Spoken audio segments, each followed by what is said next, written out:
You are not the only one. I will always be with you. 김종현의 내가 목사다. 안녕하십니까. 내가 목사다. 김종현 목사입니다. 날이 이제 봄으로 향해 가고 있는 것 같아요. 날이 정말 따뜻합니다. 정말 따뜻하고, 물론 살을 애는 듯한 바람은 아니어도 이 차가운 바람이 있기는 하지만 그래도 이제는 겨울 때문에 춥다 이런 생각은 안 드는 것 같아요. 추워서 너무 힘들다 이런 생각은 안 드는 것 같고요. 이번에 올림픽, 동계올림픽, 이번 올림픽만큼 제가 열심히 올림픽을 봤던 시절이 제가 40년 넘게 이렇게 오면서 처음인 것 같아요. 88년 우리나라 올림픽이 있었죠. 서울 올림픽이 있었는데 86 아시안 게임, 88 올림픽. 제가 이제 국민학교 6학년 그때 초등학교 6학년 때 그리고 중학교 때 있었던 일인데요.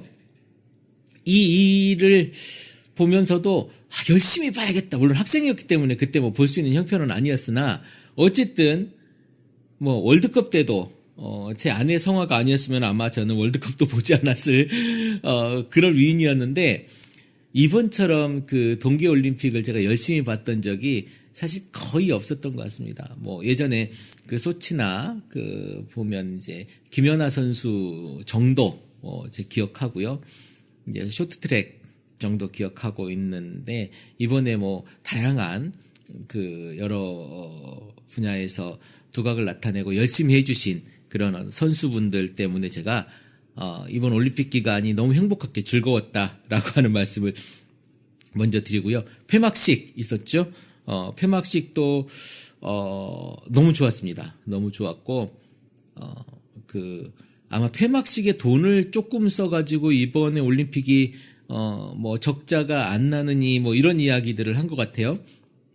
폐막식, 개막식 때 돈을 적게 쓰는 사실 돈을 중국 베이징은 수천억을 썼다고 그러죠.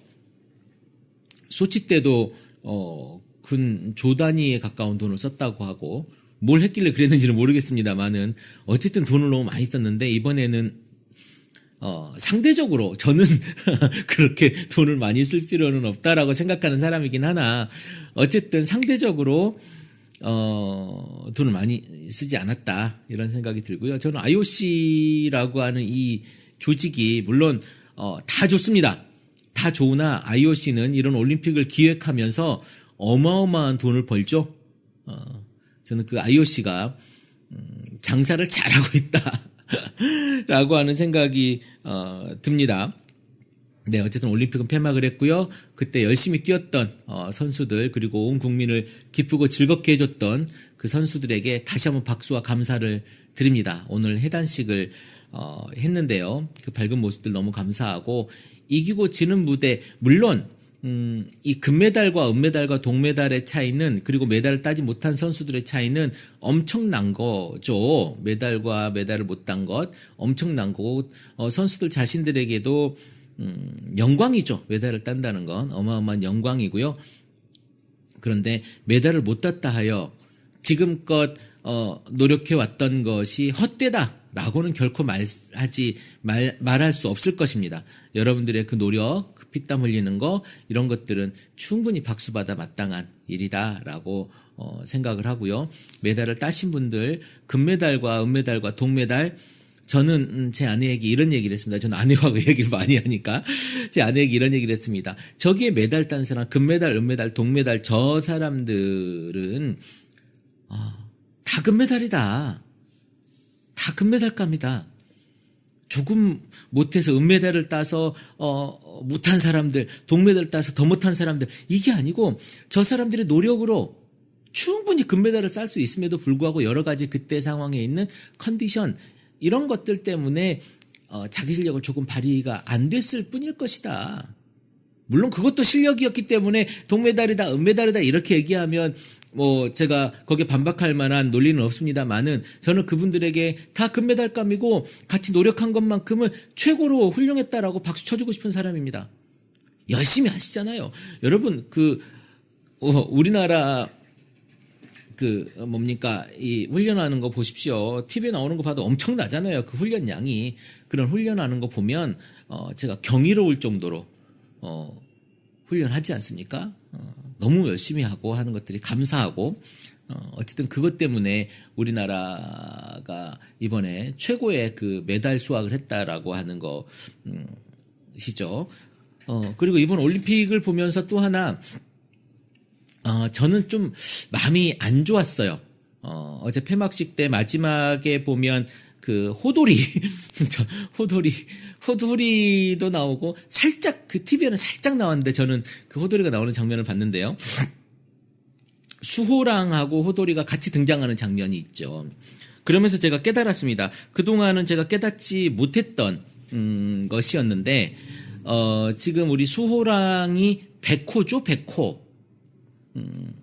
백호는 어떤 그 행운의 상징이기도 했었고, 그래서 이제 백호를 본다는 건 굉장히 어려운 일이죠. 왜냐하면 백호는 아마 뭡니까, 근친교배를 통해서 나오는 뭐랄까요, 이 돌연변이로서 나타나는 종이 아마 백색 호랑이로 알고 있습니다. 그러니까 이 백호는 건강한 호랑이는 아니죠. 그리고 요즘에 나오는 이 백호가 있는 데는요, 백호가 태어났다 막 이런 거 하잖아요. 그러면 그 백호가 온전한 모양의 백호가 나온다는 건 굉장히 어려운 일이라고 합니다. 왜냐하면 근친교배를 통해서 나오는 것 중에서 괜찮은 놈을 뽑아야 되는 거예요. 그러니까 여러분 언청이라고 그러죠. 입술이 이렇게 붙어가지고 그런 종들이 많이 나오고요. 그러니까 기형이 굉장히 많이 나온다고 합니다. 왜냐하면 근친교배를 하기 때문에. 그래서 굉장히 많이 나오는 기형, 그러니까 백호가 나오는 것들 중에서도 기형이 많이 나오는데 그 중에 한 마리가 살아남는 거죠. 길러지는 거고. 그런데 나머지 백호들은 어떻게 될까요? 나머지는 거의 버려지거나 죽거나 이렇게 된다고 합니다. 자, 저는 이제 물론 수호랑에 대한 담긴 의미는 굉장히 많이 있겠으나 우리가 이제 인간의 이기 때문에 버려지거나 하는 이 호랑이의 백호의 존재에 대한 슬픔, 이런 이야기들은 한 번쯤 동물에 대한 생각, 인간이 만들어내는 그런 것들을 한번 고민해 보면 좋겠다 싶고요. 그리고 여기에 덧붙여서 저는 동물을 참 좋아하는 사람으로서 우리 집에 여러분들은 아마 우리 집만큼 사육하시는 분들 말고 동물을 많이 키우는 집이 많지 않을 거라는 생각이 들지만 강아지들, 개 있지 않습니까? 이 개의 지금 무슨 종 막 하지 않습니까? 원래 있었던 종 말고 이 강아지들의 무슨 순혈통 이런 그 종을 여러분들이 한번 찾아보시면 굉장히 끔찍한 이야기들이 있어요. 푸들이 원래 오리지널 푸들이 되게 크죠. 근데 작은 푸들이 있지 않습니까? 이런 이야기들을 한번 여러분들이 인터넷에서 강아지들의 종이 만들어진 기원? 이렇게 한번 검색해서 찾아보시면요. 인간들이 아주 끔찍한 일이 있습니다. 수호랑을 생각하면서, 원래 수호랑만 있었으면 제가 이 생각을 안 했을 텐데, 이쁘다, 귀엽다, 그런 생각만 하고 말았을 텐데, 나중에 호랑이, 뭡니까? 호돌이, 88년, 서울올림픽을, 올림픽에, 뭡니까? 마스코트 호돌이가 들어오면서 제가 그 생각을 하게 됐다라는 생각이 들고요. 여러분, 동물에 대한 고민들을, 한번 해봤으면 좋겠고요. 그리고 이제 우리 패럴림픽 있죠? 장애인 올림픽. 패럴림픽의 마스코트는, 반답이죠. 반달곰을 아마, 주제로 만든 것인 거 아닌가 싶은데, 이런 동물들에 대한 고민도 좀 해보면 좋겠다 싶고요. 네, 여러분 카페에 자주 들려주시고 카페에 글도 좀 올려주십시오. 그리고 댓글 많이 달아주시고 요즘에 몇 분들이 댓글도 달아주시고 후원도 해주시고 있습니다. 네, 후원해주시고 그리고 그 계좌에 후원 계좌가 있으니까요. 그 후원 계좌를 해주시면 저에게 훨씬 더 도움이 된다는 말씀 제가 드리겠습니다. 그리고 여러분 그 빨간색 하트, 초록색 하트 많이 눌러주십시오. 많이 눌러주셔야 순위가 올라갑니다. 네. 그리고 일산 모임이 토요일 오후 5시에 있고요. 청주 모임은 목요일 오후 7시에 있습니다. 그리고 여러분이 해주시는 그 후원 계좌를 보내주시는 그 후원으로 말미암아 크리스찬 TV가 유지되고 있습니다. 여러분 좋은 방송 하는 것도 굉장히 중요하지만 크리스찬 TV에 여러분 많이 들어주시고 후원해 주시기를 바랍니다. 네, 멀리서 듣고 계신 분들을 오늘 한번 소개를 해야 되겠다 싶어서 제가 그 나라를 한번 우리 이렇게 통계에 나오거든요. 어느 나라에서 듣는지. 미국에서 많이 듣고 계시고요. 우리나라 제일 많이 들으시고 미국, 중국에서도 듣고 계십니다. 그리고 이렇게 멀리서 들으시는 분들은 댓글 하나씩 남겨주시면 재밌을 것 같아요. 미국, 중국 그리고 러시아에서 도 있고요. 그리고 인도네시아에도 있고 캐나다, 네, 체코, 일본, 호주, 뉴질랜드, 독일, 그리고 타이, 그리고 레바논, 네, 레바논, 그리고 덴마크에서 듣고 계시고요. 그리고 기타 뭐 이렇게 나오시는 나라가 있는데 거기는 안 나와요. 한 명, 두 명 들으시나 봐. 이렇게 해외에서도 많이 듣고 계세요. 여러분 해외에서 많이 듣고 계시는 여러분들을 제가 감사하게 생각하고요. 우리 더 채플 커뮤니티가 그곳에서도 건강한 교회 만들기에 일환으로 여러분들이 건강한 교회를 만들면 좋겠다 싶고요. 독일 같은 경우에는 아마 그런 그룹이 하나 만들어져서 지금 뭐 물론 더 채플 커뮤니티의 이름은 아니겠으나 그 그룹으로 만들어져 가지고 지금 그 작은 모임으로 활동을 하고 있는 걸로 알고 있고요. 네, 건강한 일입니다. 일단 가장 중요한 건 그 무리에서 나와서 그대로 있는 것이 아니라 그 무리에서 나온 사람들이 건강한 교회와 건강한 설교와 건강한 이야기들로 공동체를 만들어가는 것이 가장 중요하다는 생각이 들어요.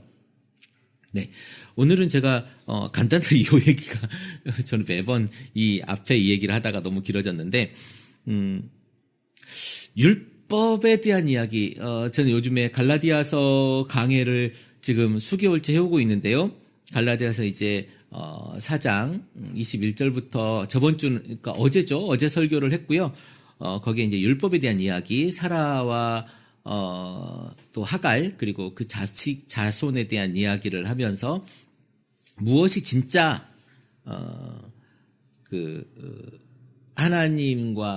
하나님의 자손으로서의 가치이냐 이 이야기를 바울이 하는 장면이 있거든요. 저는 근데 여기에서 바울이 끊임없이 그 주장하는 율법이냐 하나님을 믿는 믿음이냐 요 얘기, 예수님을 믿는 믿음이냐 요 얘기 하거든요. 자, 저는 그러면 율법이 좋으냐 나쁘냐에 대한 고민도 한번 해봤으면 좋겠어요. 율법이 좋습니까 나쁩니까? 율법은 선한 겁니까 악한 겁니까? 여러분 어떻게 생각하면 율법은 나쁘다 이렇게 생각할 수도 있잖아요. 율법은 잘못된 거야 이렇게 생각할 수도 있잖아요. 아니에요. 율법은요 하나님께서 우리에게 주신 굉장히 소중한 말씀이에요. 그리고 십계명으로 대표되는 인간이 지켜야 될 가장 중요한 말씀 중에 하나예요. 그런데 왜 자꾸 율법을 뭐라고 하느냐, 율법을 지키라고 하는 사람들을 왜 뭐라고 하느냐에 대한 반론이 있을 수 있죠. 여러분, 율법은요 굉장히 우리 인간이 세상을 살아가면서 지켜야 될 아주 중요한 아젠다, 명제 내지는 법칙, 규칙, 법 이런 것들이에요. 여러분 잘 보시면 그렇지 않습니까? 하나님과의 관계에 대해서 굉장히 중요시하게 생각하고 인간과 인간 간의 관계에 대해서 그것만 지키면 너무너무 좋죠. 여러분 법이 나쁩니까? 안 나빠요. 법은 너무 소중한 거예요.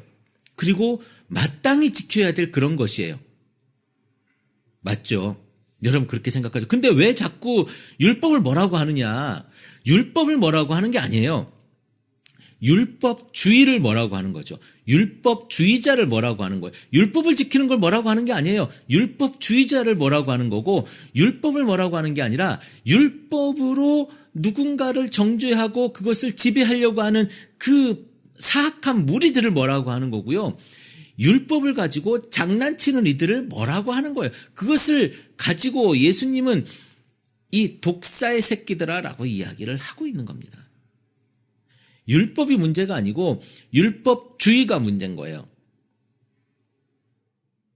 자, 뭐가 다른지 아십니까? 율법은 율법, 하나님께 주신 말씀 그 자체로서의 것을 율법이라고 하죠. 율법의 기능들이 많지 않습니까? 우리가 사실은 인간이 가지고 있는 그 최저의 기본 법을 지키는 마지노선이 어딘 줄 아십니까? 최저로 이거는 지키고 살아야 된다라고 하는 게 현재 우리가 가지고 있는 성문법이에요. 이거는 마지막으로 이걸 지키지 않으면 벌 받는 거야 라고 하는 거죠. 맞죠? 그럼 최고는 뭘까요? 최고의 법은 뭘까요?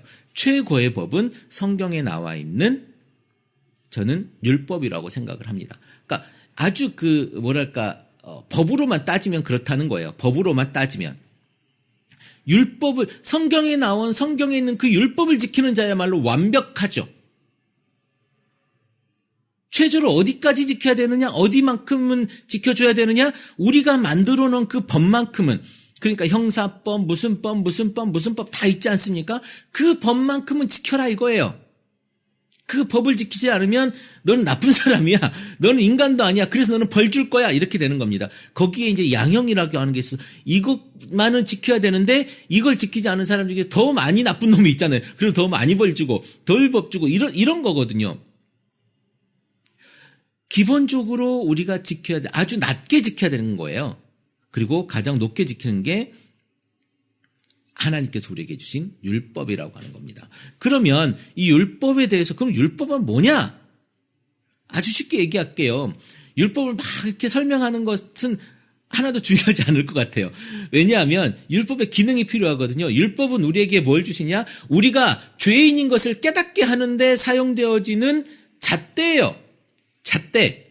우리에게 율법을 딱 대보고 너는 완벽하게 율법을 지켰구나. 이게 아니라는 거예요. 율법은 우리에게 그 자를 대는 건 맞습니다. 그런데 우리가 이 자에 맞춰서 우리가 구원받을 수 없음을 깨닫게 해주시는 것이 율법이에요. 그런 도구예요. 자예요. 자. 무조건 지키지 말라는 게 아니라 우리가 아무리 노력해도 지킬 수 없는 것이 율법이거든요. 그래서 무엇입니까? 그래서 너희는 죄인인 거야. 완벽할 수 없는 죄인인 거야. 그러면 이것을 어떻게 해결해 주실 것이냐? 예수 그리스도의 그 은혜를 깨닫게 하기 위해서 우리는 죄인인데 예수님께서 그 죄인됨을 해결해 주시고 우리를 구원하게 하기 위해서 율법이라는 것이 존재하는 거예요. 자, 또 다른 이야기로 이런 얘기를 한번 해보겠습니다. 그래서 여러분 바울은 계속 이런 얘기를 해요. 꾸준히 하죠. 율법주의를 배격하고 예수 그리스도를 믿는 믿음으로 구원을 얻어야 된다 그 얘기를 하는 겁니다.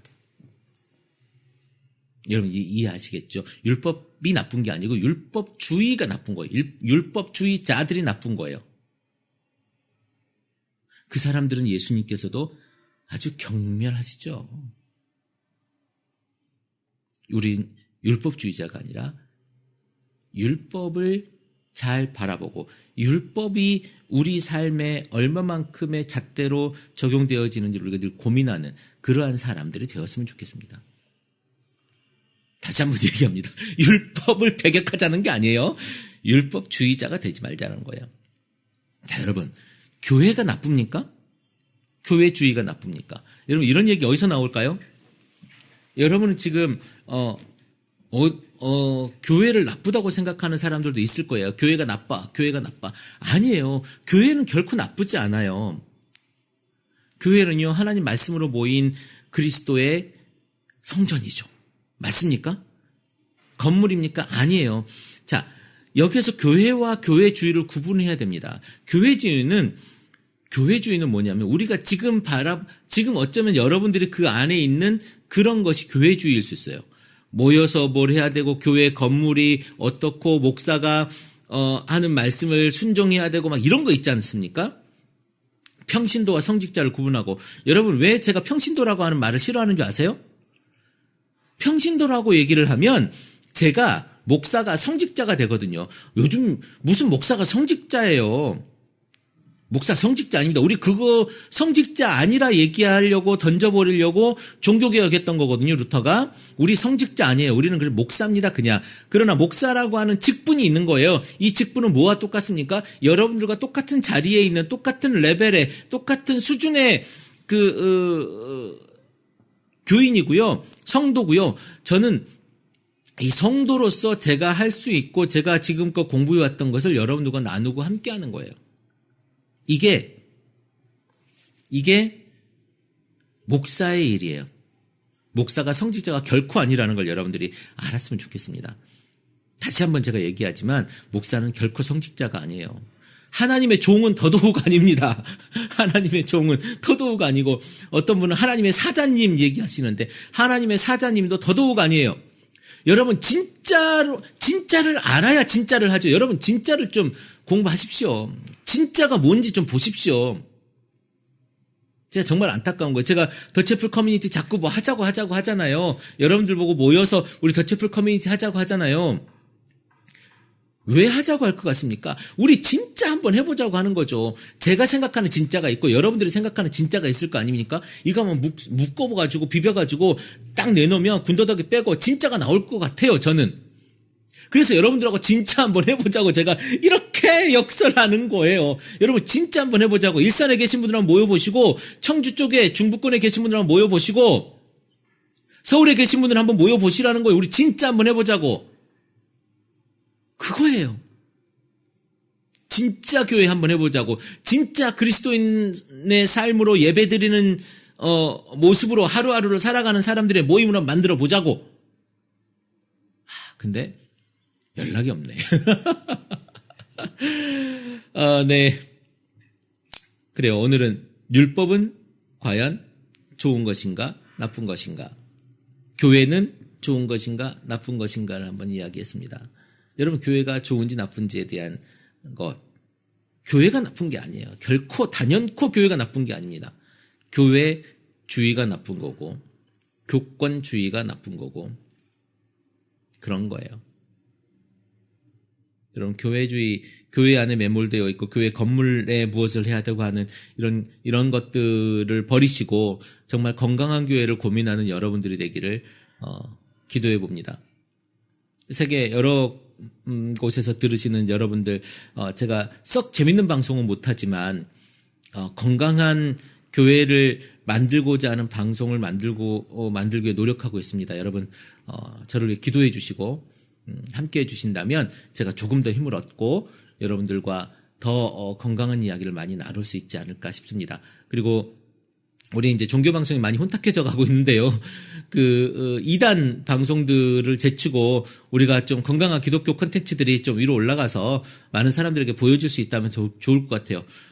여러분 아시죠? 기독교 지금 이단 방송들 그리고 불교 방송 뭐 이런 다른 방송들이 종교 순위 상위권에 랭크되어져 있고 하는 것을 보면 참 속상합니다.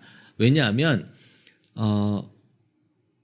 기독교 콘텐츠가 이렇게 들을 것도 없고 사람들한테 외면받고 있구나예요. 외면받고 있구나. 왜냐하면 물론 일반인들도 많이 듣긴 하지만 이 법륜스님의 이야기 같은 경우 굉장히 많은 이야기들을 하고 있거든요. 많은 사람들이 듣고 있기도 하고. 그러나 우리 기독교 방송은 왜 안 듣는가예요. 일단 재미없죠. 두 번째, 시원하지 않고 애매하고 그래서 그렇습니다. 여러분 많이 듣고 많이 댓글 남겨주시고 하면 우리가 만약에 여러분이 이 방송이 좀 다른 사람들 들었으면 좋겠다라고 한다면 이 이야기를 좀 클릭해 주시면 좋을 것 같다라고 하는 생각이 들고요. 여러분과 함께 좋은 방송 만들어가고자 하는 김정용 목사였습니다. 크리스천 TV